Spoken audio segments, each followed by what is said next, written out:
Shalom, pemirsa yang berkati Tuhan. Bertemu kembali dalam seri pelajaran Sekolah Sabat. Mari kita berdoa sebelumnya.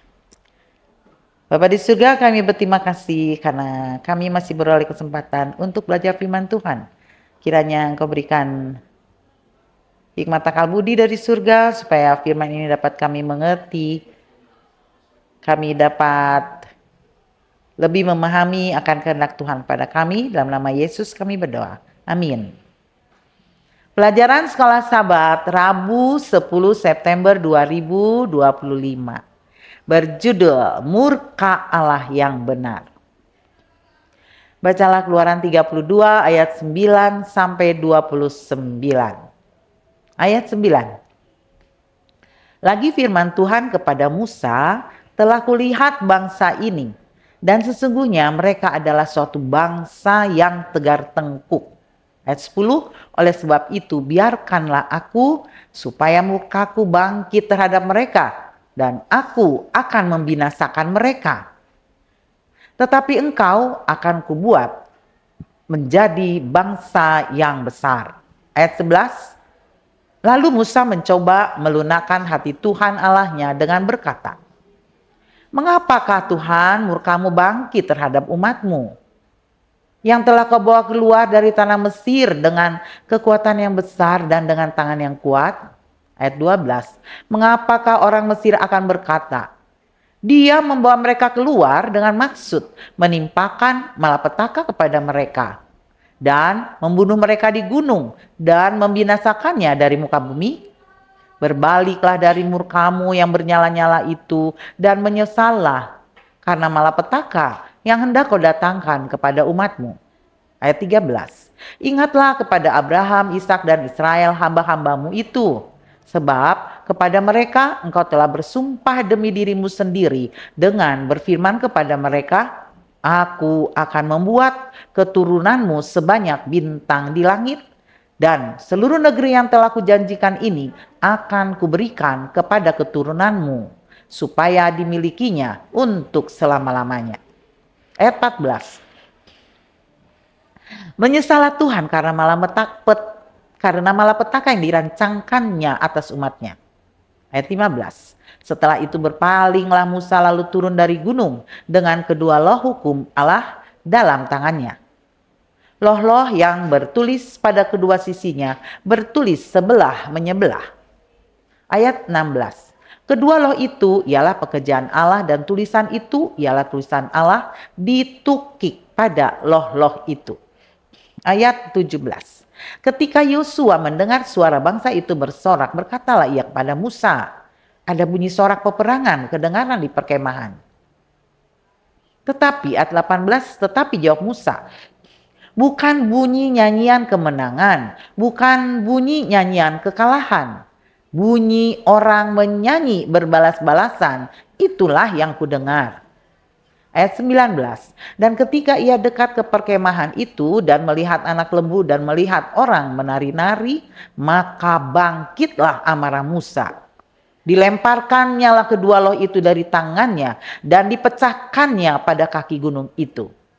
Ayat 20. Sesudah itu diambilnya lah anak lembu yang dibuat mereka itu, dibakarnya dengan api dan digilingnya sampai halus. Kemudian ditaburkannya ke atas air dan disuruhnya diminum oleh orang Israel. Ayat 21. Lalu berkatalah Musa kepada Harun, apakah yang dilakukan bangsa ini kepadamu, sehingga engkau mendatangkan dosa yang sebesar itu kepada mereka? Ayat 22. Tetapi jawab Harun, janganlah bangkit amarah Tuanku. Engkau sendiri tahu bahwa bangsa ini jahat semata-mata. Ayat 23, mereka berkata kepadaku, buatlah untuk kami Allah yang akan berjalan di depan kami, sebab Musa ini, orang yang telah memimpin kami keluar dari tanah Mesir, kami tidak tahu apa yang telah terjadi dengan dia. Ayat 24, lalu aku berkata kepada mereka, siapa yang punya emas haruslah menanggalkannya. Mereka memberikannya kepada aku, dan aku melemparkannya ke dalam api dan keluarlah anak lembu ini. 25. Ketika Musa melihat bahwa bangsa itu seperti kuda terlepas dari kandang, sebab Harun telah melepaskannya sampai menjadi buah cemooh bagi lawan mereka.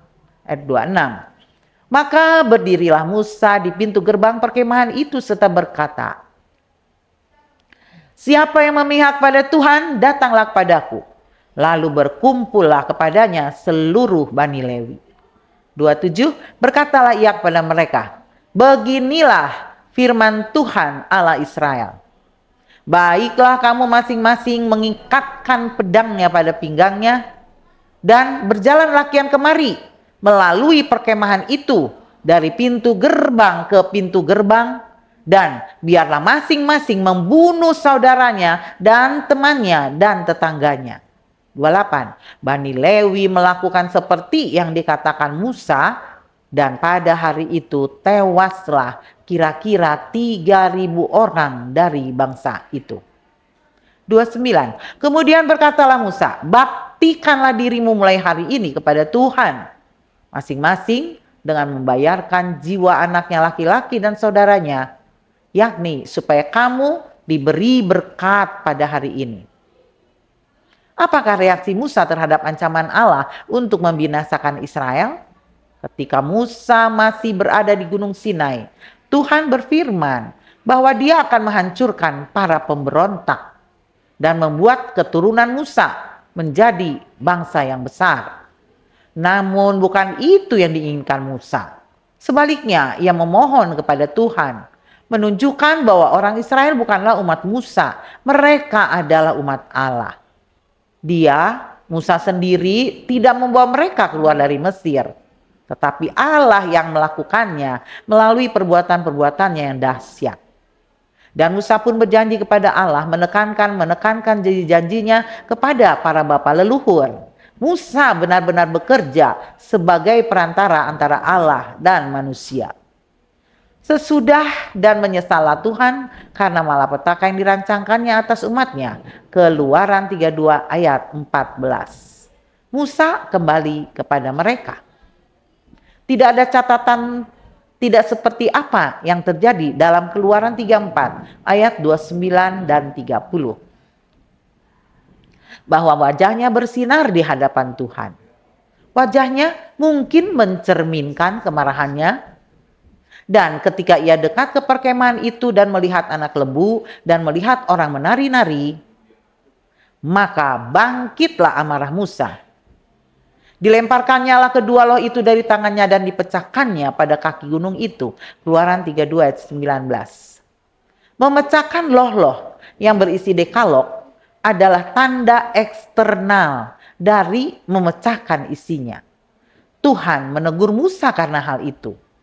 Tetapi kemudian dia memerintahkan Musa untuk memahat dua loh untuk menggantikan loh yang pertama yang telah kau pecahkan itu. Ulangan 10 ayat 2. Allah sendiri yang akan menulis ulang perintah-perintah tersebut. Musa menegur Harun dengan tajam karena menyerah pada tuntutan umat. Apakah yang dilakukan bangsa ini kepadamu, sehingga engkau mendatangkan dosa yang sebesar itu kepada mereka? Keluaran 32 ayat 21.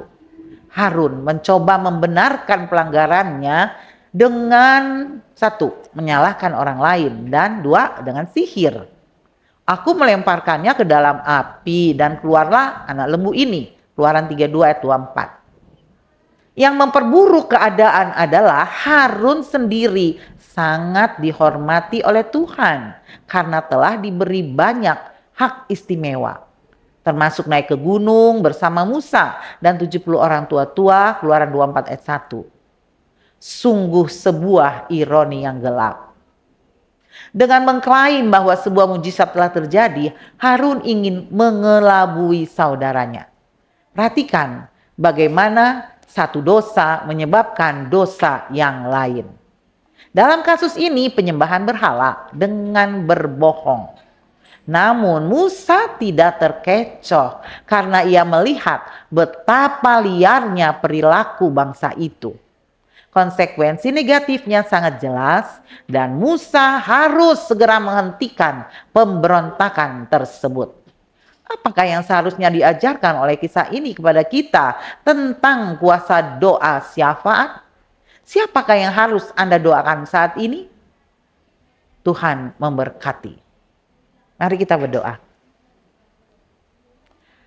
Terima kasih Tuhan untuk firman Tuhan yang baru saja kami baca, kami dengarkan. Kiranya Tuhan menolong kami agar kami takut melakukan dosa. Biarlah kami selalu taat kepada perintah Tuhan. Tidak mengabaikan apa yang Engkau perintahkan untuk kami lakukan. Biarlah kami dapat mengutamakan Allah yang harus kami sembah setiap saat. Makasih Tuhan, dalam nama Yesus kami berdoa. Amin.